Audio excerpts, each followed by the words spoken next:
Hello, everyone. Every news network is abuzz with the news of the death of Alexei Navalny, who is being presented as Putin's fiercest opponent. I know that I often express unpopular opinions, and this is going to be one of those times. Navalny was an asshole.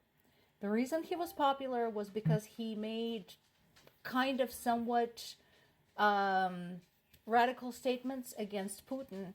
And the fact that, let's face it, he was bumped off in prison only emphasizes how paranoid Putin has gotten about his competition. His other current opponent, Nadezhdin, has been basically barred from entering the election because of some bogus errors in his application. But Nadezhdin is an asshole too. You can tell a lot by a people, by a country, by the nature of their heroes. So let me just clear something up about Navalny, and maybe you'll understand why so many of us were so outraged when the documentary about him received an Oscar. The news reports that are talking about his anti-Kremlin protests and his anti-corruption campaigns are skipping some things.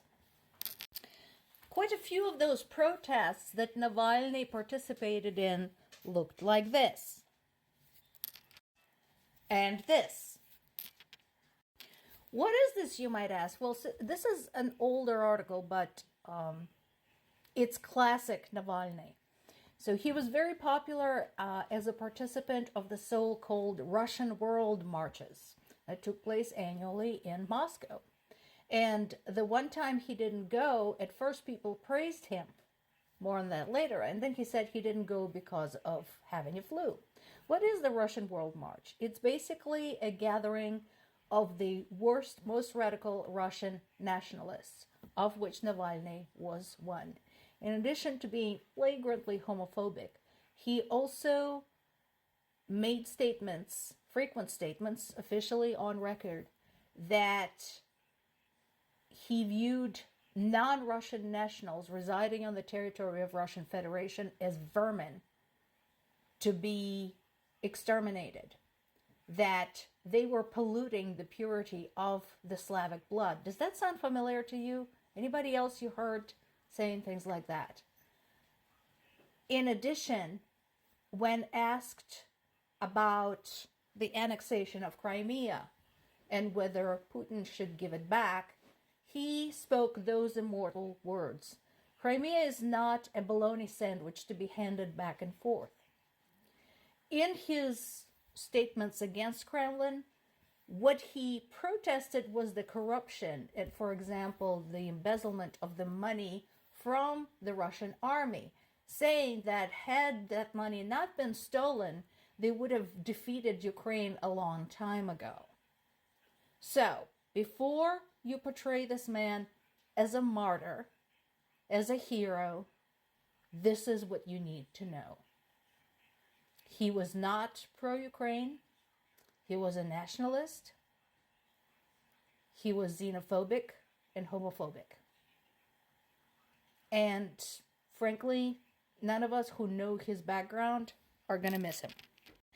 EU really needs to clean up its own act. We have another Russian ally sitting right there smack dab in the middle of Europe, Serbia.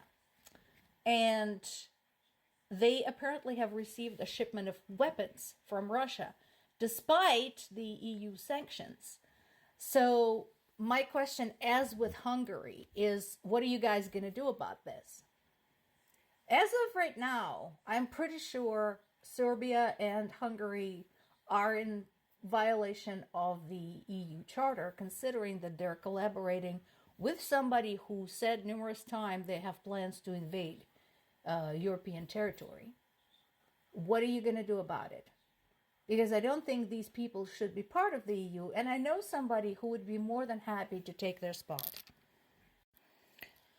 So this article is in BBC. Again, BBC, please be careful with your headlines. Avdiivka has been on the brink of falling for 10 years now, but it is true that situation there is crucial. And it's been one of the biggest stalemates, basically, in the history of this war, going back before the official invasion has begun. What we know right now is that, again, there's been rotation of the troops and better, more experienced elite troops have been sent in, which is not a bad idea if we can work, with somebody more efficient, somebody who knows better what they're doing. So we'll see. But again, I would encourage the news sources not to panic about Avdiivka. It's been like that for a very long time. In a now classic and expected scenario, Russia continued to shell Ukrainian civilians as retaliation for sinking yet another one of their warships. The attacks affected Kiev, Lviv, and my home city of Zaporizhia. I'll check with my parents to see what's going on there, whether it's somebody we know. There's specific areas of Zaporizhia that got more pounding than others, but again, considering their shitty precision, it literally can land anywhere. And again, while Ukrainian air defense systems continue to work very, very, very hard, any system needs ammunition. And that is one of the biggest challenges right now. It's ammunition. It's restocking everything. Because without it, all that fabulous equipment is just a really, really expensive piece of metal.